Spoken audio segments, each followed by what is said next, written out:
ഇവർ പ്രൊപ്പഗേറ്റ് ചെയ്യുന്ന പൂർവ്വമീമാംസയ്ക്ക് ഒരു വലിയ ഒരു കുഴപ്പം എന്ന് പറയാൻ പറ്റില്ല.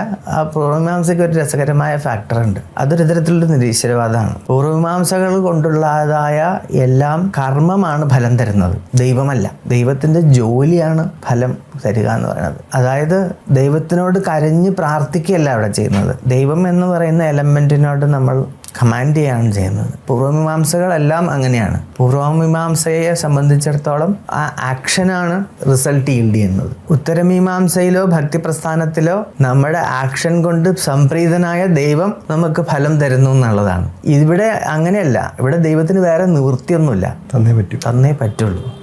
അപ്പോൾ ഈ പൊതുവെ ബ്രഹ്മാവിനെ സംബന്ധിച്ചിടത്തോളം ഒരു ഫിലോസഫിക്കൽ ഗ്രൗണ്ടിന് വലിയ എക്സിസ്റ്റൻസ് അല്ലെങ്കിൽ ഇല്ലാതെ പോയത് ഇത് പൂർവ്വമീമാംസയായിട്ട് കൂടുതൽ ബന്ധമായതുകൊണ്ട് ആ ഒരു എൻറ്റിറ്റി നമുക്കൊരു പ്രശ്നമല്ല. ആ എൻറ്റിറ്റി ആരായാലും നമുക്ക് തന്നേ പറ്റുള്ളൂ.